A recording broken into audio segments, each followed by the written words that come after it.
Hey everyone, this is my introduction video for class EDL 853, Special Education for School Leaders. My name is Janelle Robson. I am married. I've been married for 13 years. My husband is a stonemason by trade and a volunteer firefighter in the community. We have two little girls, a second grader and a kindergartner and a little boy, and we actually have one on the way. We are due in September, or any time actually. I'm a community volunteer. I think it's very important for me to be active not only professionally, but also in my community. So I do a lot of things around town, from organizing parades to leading a young girls group, which you can see at the bottom of the screen there, called Becoming Girls Who Lead the Way. I think that's very important. I am a youth leader. I work with high school students. I have about 15 to 20 that I took on a mission trip this last summer. We usually spend about the whole school year with 15 to about 20 doing other service projects and leadership opportunities as well. I do enjoy party planning, singing, organizing, all of those things that anyways, kind of make it fun and exciting. But on the screen you can see my husband and two of our little children. Professionally, this is my 14th year in education. Right now I am a second grade teacher, but I have taught kindergarten and I've taught first grade. I was involved with a looping opportunity there for a while, so I would teach first and then second grade back to back with the same students, working with the same parents, and that was a neat opportunity for a while.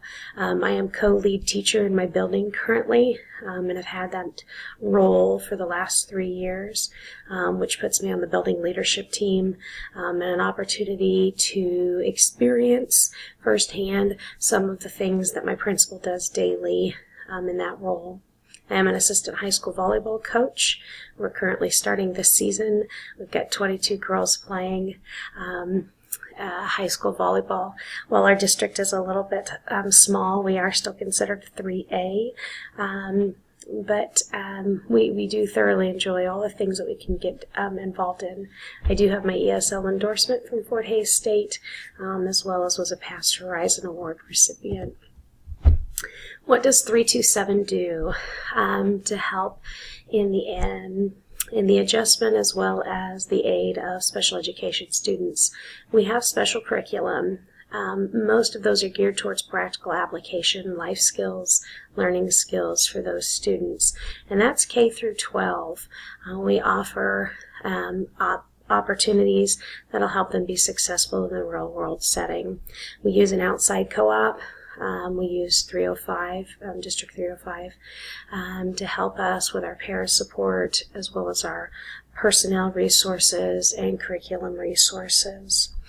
We do have a lot of classroom support, primarily for our early education or our younger kiddos, K through 4. We have a lot of paraprofessional support coming into the classroom to give those kiddos what they need, because we are inclusive. We do whatever we can to keep those kiddos in our classroom most of the time. Some of the other things that 327 does to support our special education kiddos is extra time for them to complete assignments, extra time for them to get assignments, and understand what it is that they need to be doing and mastering. We have modified approaches for each one of those kiddos. Besides their IEP, we have teams that meet on these students and really discuss what needs to be modified and changed to help them become successful. One of the things we use a lot in our district is daily checklists and charts, whether that's for assignments or activities or behavior. We definitely chart and graph those things for those kiddos, and then use that data to help decide those modified approaches and to set that special curriculum. We do have modified classrooms that hopefully help those kiddos adjust a little more into what it is that we're doing with our regular education students, and we modify our schedule for them. I feel like we do those things pretty well at 327. I do feel some of the disadvantages for us, though, are limited technology, And even though we use a co-op, it's still limited resources. It's 40 minutes away to contact and connect with other professionals who have resources. Sometimes we actually do send our kiddos over to USD 305.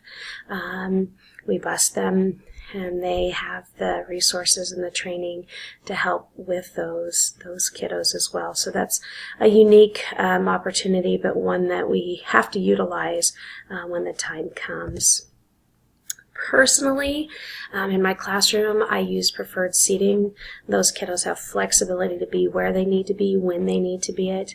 We use safe zones, an opportunity for them to know when they get into those struggling situations or those tough situations that they have a safe place to be.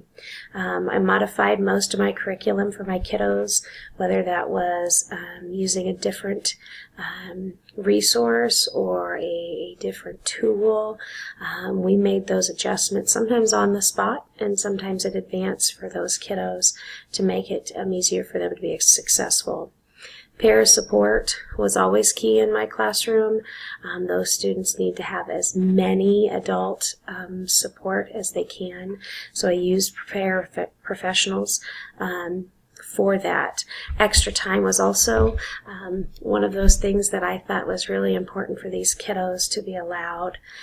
So we incorporated that daily.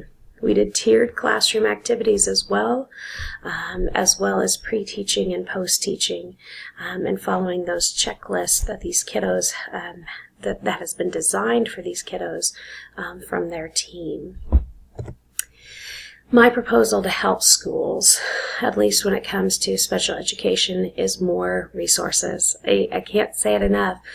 Sometimes I felt under-trained or under-prepared and didn't have necessarily what I needed available to me to help the variety of special needs that were coming into my classroom. And that includes the technology piece that I think 327 is lacking. I think funding is key for this, and funding on a local level as well as a state level is very important. One of the other things that I think we need to do better at is planning and sharing and collaborating.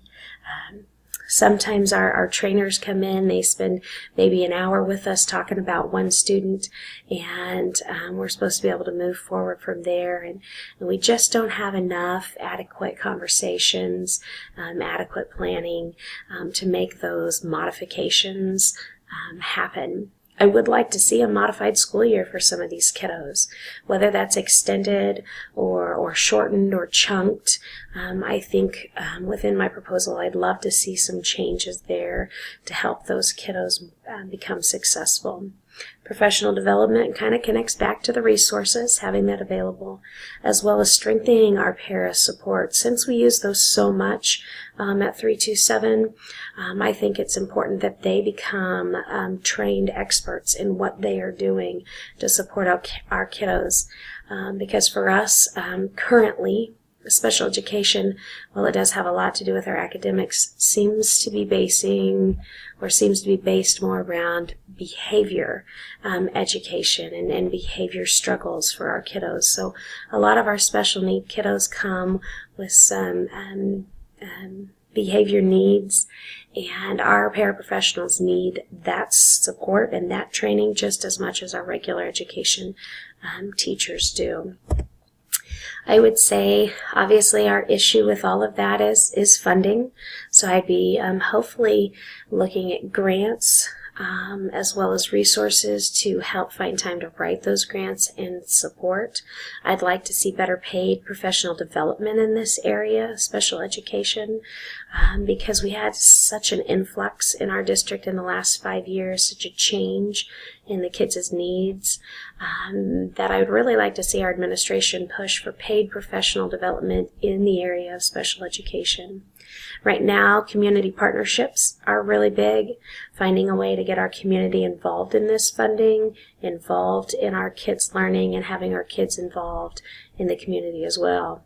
And I think that starts with a redesign I think that starts with a redesign on our state level of how funding is used and where funding's used.